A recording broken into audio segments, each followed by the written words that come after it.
Good morning, everyone. Well, we are all watching closely as this storm advances. Tropical Storm Isaias, obviously something that we are very, very concerned about based on what we know now. Heavy rain expected, very high winds, and something new, and you're going to hear from our Emergency Management Commissioner in a moment, the threat of tornadoes now. This is a new piece of this equation. So look, the most important message right now is everyone take this very seriously. Between the rain, flooding potential, the winds, even again, potential tornado, that's a lot. Don't go outside if you don't need to during the high point of the storm. Take it seriously. You'll hear from the commissioner some of the precautions to take. I do want to say I want to thank all the city agencies that have been involved in preparing us for this storm. Yesterday I was down at the South Street Seaport looking at the interim flood protection measures that are put in place, the Tiger dams, the HESCO barriers. This is really important work that's been done by our agencies to protect a neighborhood that went through so much when Sandy hit, and to show we have all learned some important lessons from that disaster and so many other things we've seen with global warming. So you can see the great work that our city team did getting this set of barriers ready. I want you to hear from our Emergency Management Commissioner about the immediate work being done and the precautions you should take. And then I want us to talk a little bit more about the bigger efforts that are being made to keep New York City resilient in the years and decades ahead. But let's start right now with the work, as you see there, the immediate work to protect New Yorkers and the warnings you need. Let's hear from our Emergency Management Commissioner, Deanne Criswell. Great, thank you, Mayor. I talked with the National Weather Service this morning, and what we're seeing is that Tropical Storm Isaias has shifted a little bit to the west. And so what this means is that the strongest wind band that we're going to see from this storm is going to track right over New York City. We will see some sustained winds from 45 to 55 miles per hour, and still gusts up to 70 miles per hour are expected anywhere between noon and 5 p.m. today. And the National Weather Service has also issued a tornado watch effective now until 4 p.m. We've already seen several tornadoes have landed in the eastern states in the path of this storm, and we are likely to see tornado warnings issued here in New York City anywhere starting from 11 a.m. through that 4 p.m. watch. I want to remind New Yorkers that a tornado warning means that a tornado is already occurring or will occur very soon. You need to go to your safe place immediately. Seek cover indoors, on a low floor, and away from windows. If you're in a high-rise, you can go into a hallway if you can't get to a low floor, and never use the elevators. I also encourage all New Yorkers to secure any loose furniture or equipment if you haven't already done so. We also still have a flash flood watch in effect, and we may see heavy rain still from this storm. Additionally, coastal flood warnings have been issued for Staten Island, Brooklyn, and southern Queens. Coastal flood advisories have been issued for Manhattan and the Bronx.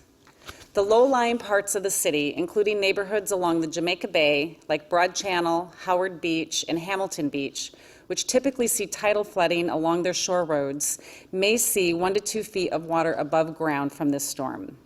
And because of the wind, we will also see significant wave action that will bring more water into these areas.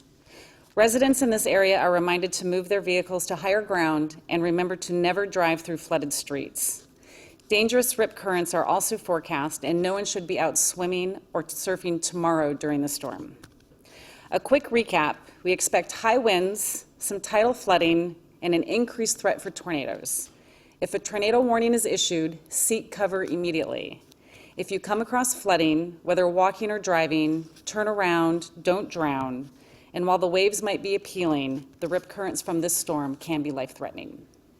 Thanks. Thank you very much, Commissioner. And Commissioner, thank you to your whole team, because I know everyone's working really hard to get ready for this storm and to help see New Yorkers through it. And I just want to emphasize, when we talk about a tornado warning, that is such a rarity here in New York City. It may sound to some people like that's not something to worry about. It is something to worry about. Look, that tornado warning is in effect now through 4 p.m. today, and take it seriously. And I can tell you, because I experienced it in my own neighborhood in Brooklyn in 2007, Literally, a tornado came right through our neighborhood, literally tore siding off my house on 11th Street. Cars were destroyed by falling tree limbs, a lot of houses damaged. This is serious stuff. So when you hear of a tornado warning, it's not business as usual. It means stay indoors, stay safe, make sure your family's safe. Also with these high winds, everyone just secure anything that could fly around. It just is smart to take this seriously. It's for a very limited period of time. And as always, look out for your neighbors. And one other thing, Deanne said it, sometimes people think during a storm, what a great time to be on the beach and the dramatic waves and all. Listen, don't even think about going in the water. The beaches are closed for a reason. It's very dangerous in the water during this kind of condition. So please, everyone, take this really, really seriously. If you need more information, you can turn to 311 at all times. Now, let's talk about the bigger reality.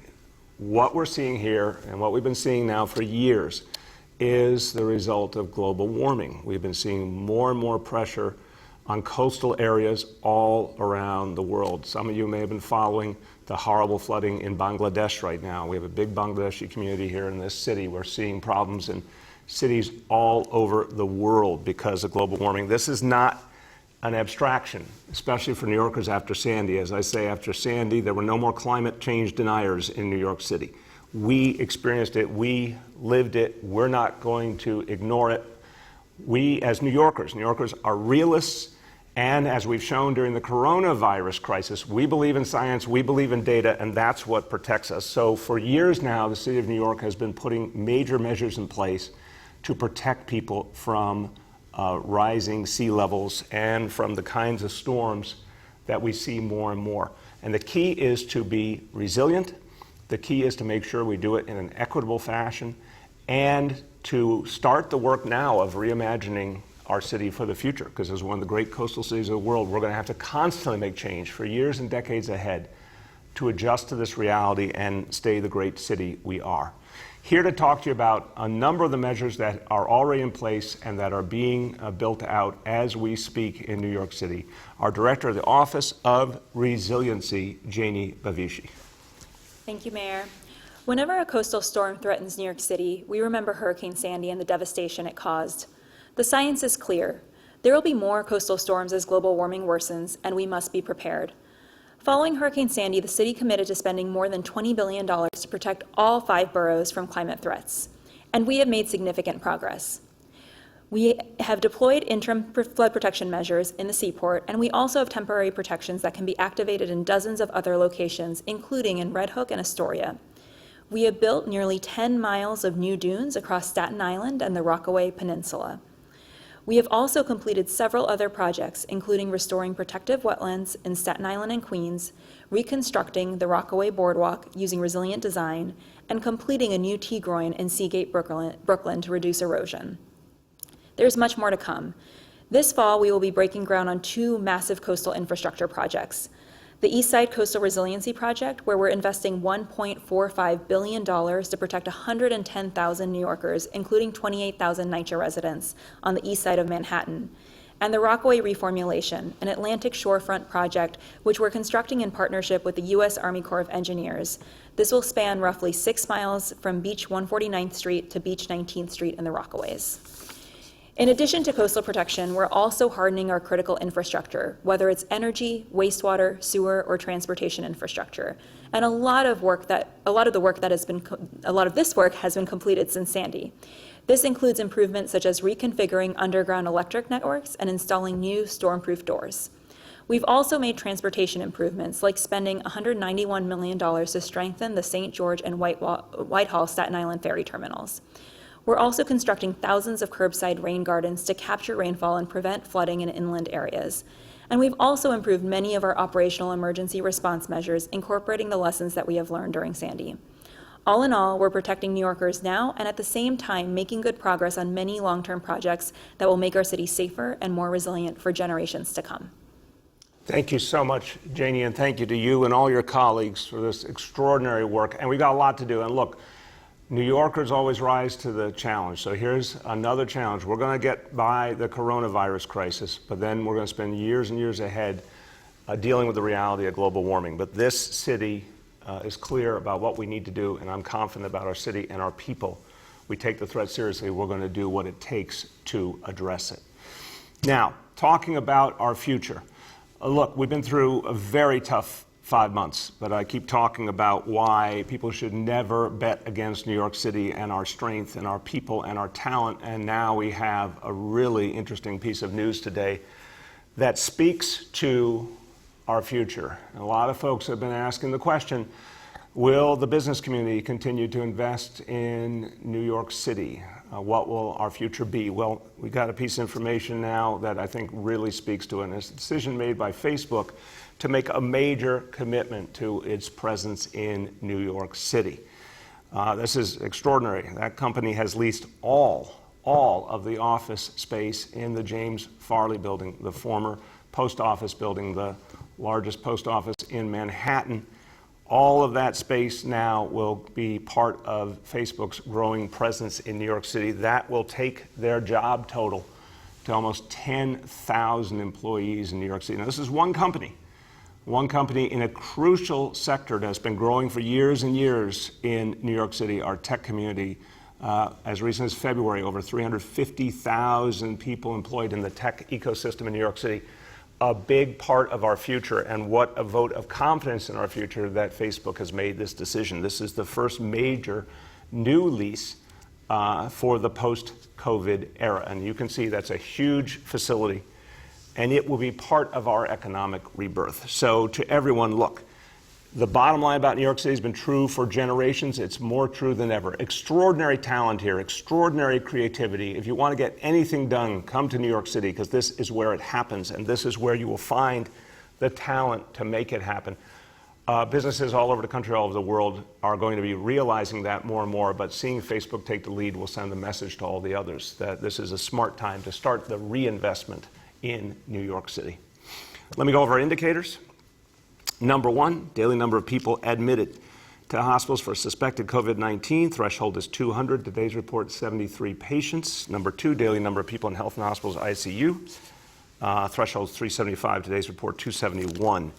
And number three, percentage of people testing citywide positive for COVID-19. Threshold 15% today. Once again, lowest we've seen, 1%. That is fantastic, and that is because of your hard work. Keep going. Now, a few words in Spanish. Hoy la tormenta tropical Isaias va a traer fuertes vientos y lluvia a la ciudad de Nueva York.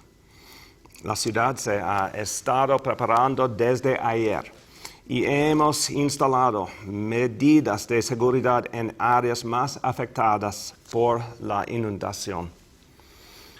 Recuerde de cuidarse uno a otro en tiempos de emergencia, especialmente los más vulnerables. With that, let's turn to our colleagues in the media. Please let me know the name and outlet of each journalist. Hi, all. We have with us here today Commissioner Criswell, Janie Abramsi, the Director of the Office of Resiliency, and Senior Advisor Dr. Varma. With that, we'll start with Juliet from 1010 Wins. Good morning, Mr. Mayor. How are you? Good, Juliet. How are you? I'm okay. Thank you. I did want to divert a little bit and ask you about the crime statistics that were released yesterday.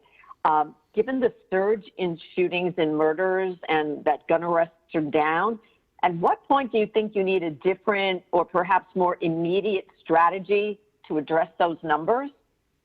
Juliet, the gun arrests are coming up. I spoke to Commissioner Shea about this yesterday. Because of the redeployments of officers to the areas where we're seeing the biggest problems, we're starting to see the gun arrests come up.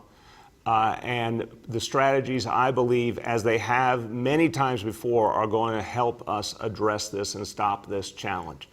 So we're seeing this, unfortunately, all over the country, this challenge because of the coronavirus. But what I know is the NYPD has the capacity to address it. The strategies are being implemented more every day. The community is engaged in helping the NYPD more and more. And the gun arrests are definitely going up. Go ahead. Okay, just to follow up, how much time do you give this program before you say more immediate action is required. Yes, there is a community component, and even the commissioner said more time needs to be given for that to sort of work. But the numbers are going up precipitously, and how is that keeping this community safe? Juliet, again, we are dealing with a perfect storm, and every major city in America is dealing with their version of this because so much has been dislocated because of the coronavirus crisis. We have got to get all the pieces re-glued. And this is why it's really important. We want school back. We want people back to work. We want to get our criminal justice system working again. We all need to work together to make that happen. But there's no question, again, that when you apply more and more officers to targeted areas, it has a real big impact. And as the commissioner said, there are very specific areas where we're seeing the biggest problems. And then as the court system comes back and more prosecutions and trials start to occur, I know that's going to have a profound impact. So we just have to stick with this strategy. We have done it before and overcome challenges. We will do it again. Next, we have Gloria from New York 1. Thank you, Mr. Mayor. I want to follow up on Juliet's question, actually. And this is more specifically about the way that you have been talking about the reason for the increase in shootings. Part of what the New York Times is reporting today, along with other outlets in the last couple of days, is that there is no clear correlation between the courts only being operating in a virtual setting now and the increase. It actually says that the number of arrests for gun crimes has plummeted precipitously. So when do you start to actually look at the larger picture here? And have you considered that maybe you have been blaming the courts for this, wrongly? Gloria, I never blamed them, and I want to be clear. I said perfect storm more times than I could count. This is not one thing. Young people are not going to school. People are not going to work. Everything that's been the foundation of our society has been unglued. There's a powerful article yesterday in the Wall Street Journal that points out how this has happened around the country. You cannot take away all the underpinnings of normal life and expect the same outcome. And then when you don't have all of the pieces of the criminal justice system working, that does affect the reality, because if there's not going to be a trial and there's not going to be consequences, it does affect behavior and affects the ability to ensure that someone who should not be on the streets isn't. These are facts. If the court system didn't matter, then why do we have one? And it's not about blame. Everyone is trying their best to overcome this and come back, but this has been a profound jolt to all of us, every part of our society. What we do need to do, unquestionably, is continue to deepen the NYPD strategies, work more closely with the communities, increase the gun arrests, no question. But we can't complete the equation if we don't start to put some of these pieces back together and get closer to normal. My next question is about the comments you made regarding the Facebook lease and comments that you made on our show last night regarding the rezoning of Industry City. What are you doing to bring more deals like the Facebook deal into the city? And in regards to the comments you made yesterday, it just seemed like you were taking a somewhat passive approach to big deals like that could bring a lot of jobs at a time that are desperately needed. So what is in the pipeline? What are you working on? What are you doing to bring some of these big companies into the city at a time? Gloria, look, on the rezoning, it's a private application. It's not one of the ones sponsored or supported specifically by the city. It is a private application. I absolutely acknowledge that it comes with a lot of jobs, and that's important. But it has to be resolved with the city council. That's the right way for this to proceed. The bigger picture, we are constantly doing the work, and our deputy mayor for housing and economic development, Vicki Bean, her team, James Patchett, the Economic Development Corporation, everyone is doing this work every day, talking to business leaders about how New York City is going to come back and how it's the place they should be investing now, looking forward to the future. And the business leaders I've spoken to from the beginning, I have to say, have shown a lot of confidence in the future of New York City. So that's ongoing work. As specific deals are achieved, as specific plans are put together, we'll be announcing them. But a lot of work is happening right now to bring back our economy. Next, we have Jillian from WBAI. Hi, Mr. Mayor. Good morning. Hey, Jillian, how are you? I'm well. I owe you an explanation about the Brooklyn Dodgers and the Mets because you were confused. National League, that's the answer. They're the only National League team in New York, and they started playing in 62 out of the Polo Grounds. No, So, I that's agree. There's no question a lot of Dodger fans converted into Mets fans. But when you Yep. said it at first, it sounded so Dodger specific. Some maintain their loyalty even to Los Angeles, but you're right. A lot changed into Mets fans. A lot of New York Giants fans turned into Mets Yep. fans when they went to San Francisco. So you and I are aligned. Well, that's all true. So my first question is about this Facebook leasing deal. What agencies were involved, and what kind of tax breaks or incentives are they getting, if any? Yeah, we'll get you the details. The best of my knowledge, there's not a specific incentive package, but let me get that for you. This is obviously something that just came together. So we'll get that to you later today. Okay, well, I'm still waiting for the arbitration information, Oh, I too. have that for you. So Good. this is a good example to you and your colleagues in the media that questions that really cause us to do some good internal work. And I think it's what we've seen when we look at the piece of legislation you referred to is there are real questions about how much it would work in practice, consequences both intended and unintended, legal questions about whether it would pass muster. But the conversation led us to the realization we have to create methodologies for mediation and or arbitration. And so thank you, Jillian, because that has caused the team now to say, okay, we're going to put together a different proposal to try and achieve a lot of the same things to help small businesses. It was definitely something missing in the lineup and something we needed to do, but we think we have another way to achieve it that will work better. So thank you for spurring us on. Jillian, did you have a follow-up? Yeah, I do. It's not related. My second question focuses on COVID test results and the delays and is relevant to the school reopening plan. The Manhattan Solid Waste Advisory Board says that our current COVID indicators, hospitalization rates and infection rates actually lag, and they advocate testing wastewater for COVID because it reveals virus presence in real time before symptoms are evident or if the virus returns. It's globally accepted technology, it's inexpensive, and they say that New York is in a specifically good position to do this because we have these 14 wastewater treatment plants that are distributed in a specific way, so it can get really, really hyper local. You can test sewer lines. I'm wondering if this is something that they're going to consider or they're going to expand into the current system of testing, and if not, why not? I'll turn to Dr. Varma. I think this is very much the path we've been on, and it's one of many indicators and different types of evidence we're using. And I think we have a good series of things we look at to keep ourselves current. But Dr. Varma, you want to speak to that?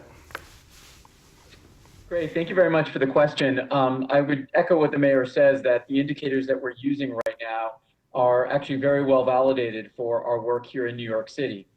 Specific to your question about the monitoring of wastewater, sludge, sewage, this is actually something that New York City scientists, in the New York City Department of Environmental Protection are working on very closely right now. I do agree that there have been studies that have shown its value. It's important to keep in mind that all of these studies are what we call retrospective. They're looking back in time to compare what was found in sewage to what was known in human health at that time. It can be very challenging to make sure that those are used for decision making in real time. But I can reassure you that this is something that we are working on very, very closely. There are a lot of complex scientific issues related to how you measure it, how you compare it to human health, and then of course, how you make decisions. But it is something that we're eager to work on and hopefully validate and use. Next, we have Julia from the Post. Hey, good morning, Mr. Mayor. How you doing? Good, Julia. How are you? Good. Just yesterday, we saw a federal judge ordered the Board of Elections to start counting some ballots that were received without postmarks, which will further delay the process and may even throw the results of some races into question. What are your thoughts on the way New York has handled mail-in ballots from the June elections, and what does that portend for the presidential election in November? Well, look, the Board of Elections can do better and must do better. That's my view. I've long, for years, Julia, you know, had deep concerns about the Board of Elections and how it's structured. I think we need to move to a different approach, just create a modern, management-focused agency to do this work better in the future. But that said, I am certain they can learn from this and be prepared for the general election. 3 months is a long time. You know, there are whole states in this country that do everything with mail-in, and it works perfectly well. It can be done. So I think what the Board of Elections needs to do is look at exactly where the challenges were and come up with a very systematic plan to address them and be ready for the general election. Go ahead. Thanks. On a different topic, do you know when the last time school bus companies were paid? And from a logistics and personnel standpoint, do you believe the bus companies are ready for the planned start of the school year in 5 weeks? I will get you, our team will get you the details on what's happened with payments. There's been a lot of negotiation because I think an issue that either you or some of your colleagues raised very early on was what's a fair level of payment in light of the fact that the schools weren't open, and we've been very rigorous about that fact. We have to watch out for the taxpayers here. But I'm very certain, based on all the briefings I've gotten, that school bus service will be ready, up and running. As we talked about yesterday, it will be for fewer kids because we're going to have to distance within those school buses for safety reasons. Next, we have Erin from Politico. Hi there, Mr. Mayor. My first question is something you were asked recently, but you said that you weren't fully up on it and you were going to look into it. So I'm wondering if you have, and that's in regards to the NYPD blocking off blocks, barricades, prohibiting people's access. In response to your comments yesterday, I got a ton of complaints from people saying, we can't get down blocks, we can't get to businesses, we have to show ID to get to our own homes. And in particular, right around Gracie Mansion, people are apparently not having access to the waterfront area that's there. So is this something that you can or have any interest in directing the NYPD to do differently? And reducing some of the precautions that were put in place previously, and that's happening all over the city. I can certainly say around Gracie Mansion, people have access to the water constantly. There's some particular times when there's protests and those measures are put in place temporarily. And certainly on the blocks where there's police precincts, there's been some temporary measures, but everything is being reduced as time goes by. Everything that's been done has been temporary. Okay, thanks. And then my second question is, there are oral arguments today in a case that Eric Garner's family brought against you in the city. And the ultimate goal of that is an inquiry that would require you to testify about your handling of the case. I'm just wondering, if you're confident in your handling of the case, would you be willing to speak to that in court? Look, again, law department will handle that. There's very specific approaches when it comes to someone who plays the role of chief executive of the city and the various lawsuits that the city gets. Look, I feel so bad for the Garner family and everything they've been through. I know a lot of members of the Garner family, particularly Gwen Carr. What I believe in my heart is that this city, after that horrible, horrible tragedy, after a man died who should not have died, we learned profound lessons and have made profound changes. And I've spoken to some things that I wish we had understood better in the aftermath and done differently. But the bottom line is we've made very big changes. And in that sense, he did not die in vain. Next, we have Abu from Bangla Patrika. Hello, Mayor. How are you? Hey, Abu, how are you? Good. Thank you so much. As you mentioned about the global warming, My question is, in New York City, especially Long Island City, Brooklyn, and Bronx, and other part of the city where the riverside growing ruthless construction, and people are moving, the working class people, they can't stay. What are you thinking about the global warming and the ruthless construction in the city? Look, it's an important question, Abu. I mean, right now, I think the most immediate point is a lot was done after Sandy to change the nature of construction, to change where the mechanicals and the other key elements of the building were placed. A lot is being done differently and being done with more of a resiliency mindset. That said, we're going to have to think about our bigger future. And when you think about literally decades down the line, what's this city going to look like in light of global warming? I would say I feel good about the short term. We have a lot of work to do for the long term, and we better deal with global warming, which is why we need to do things. It's why the city divested from fossil fuels with our pension fund dollars. It's why we have a very, very assertive program of sustainability. We passed laws to change how our buildings handle their energy needs. There's so much we have to do in this city, but we have to fight global warming, go to the root cause of this. Go ahead, Abu. One question is, as you know, the TLC, the yellow cab industry, the people who bought the medallion, millions of dollars. Right now, the medallion's price has been down. It's like less than even $500,000.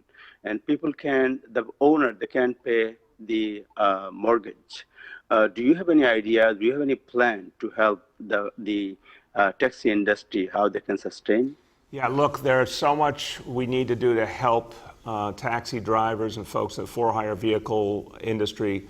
Obviously, we've made a number of moves to try and shore up those drivers. The minimum wage was a crucial part of that. There's a lot of other things that we have done, and the Taxi and Limousine Commission, want to give them a lot of credit for looking for every conceivable way to help drivers.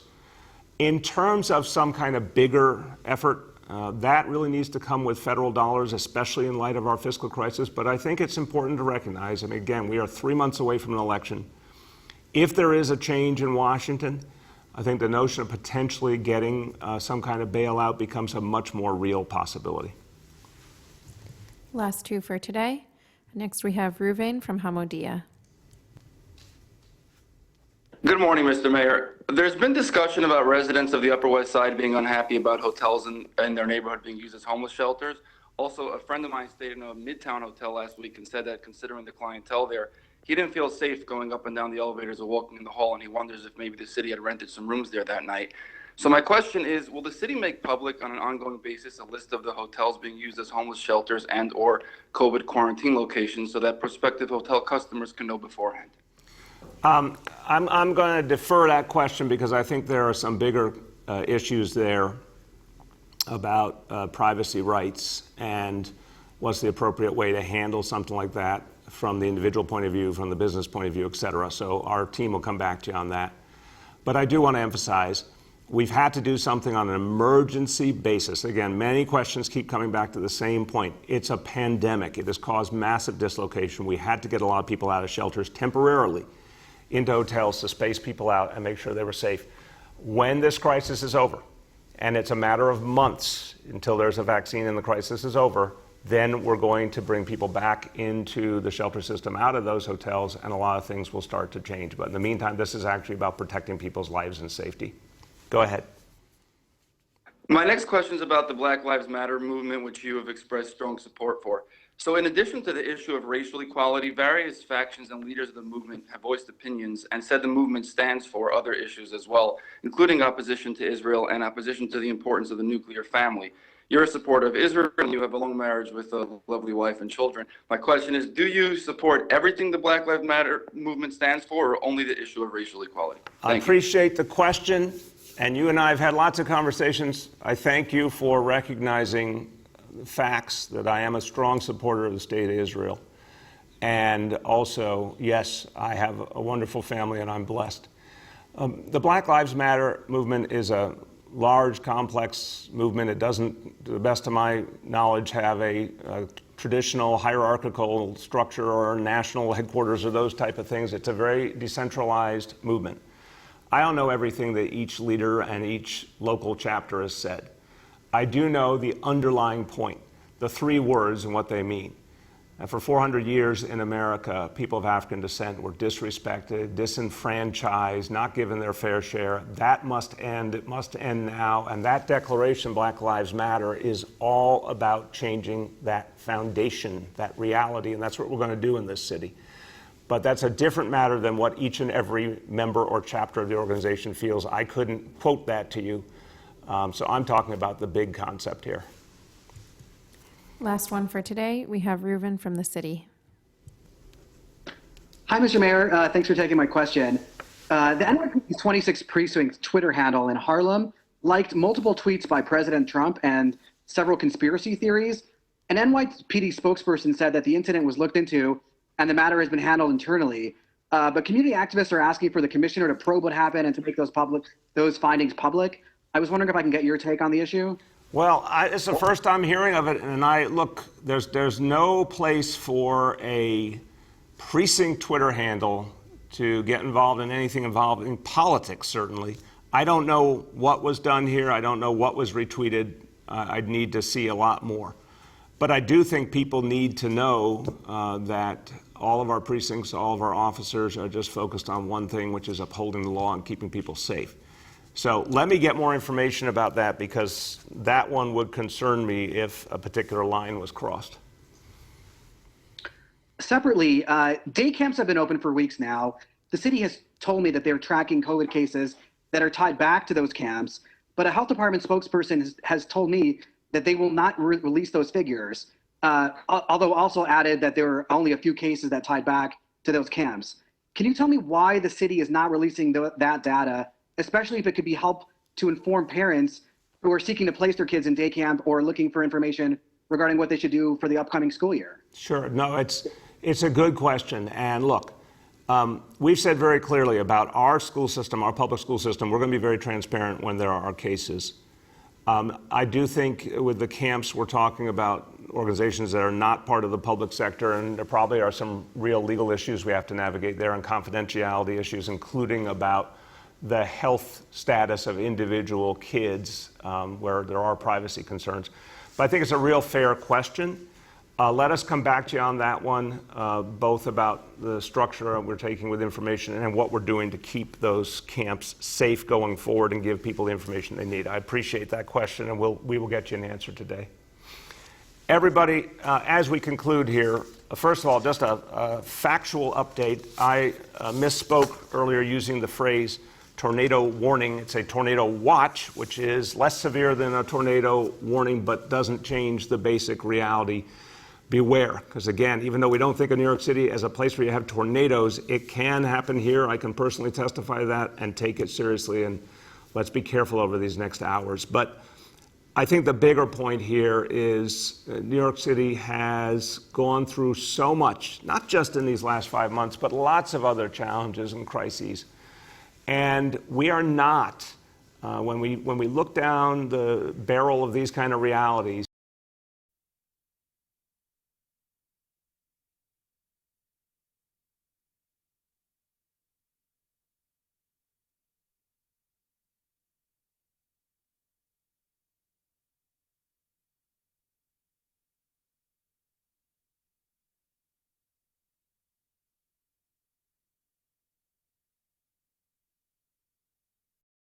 one of economic recovery. The future is one of sustainability and building a city that will lead the world in addressing climate change, and a city that will do the work of creating equality and fairness like never before. That's a future all New Yorkers are ready to be a part of, and that's where our focus is going to be more and more in the weeks and months ahead as we overcome this disease. Thank you so much, everyone.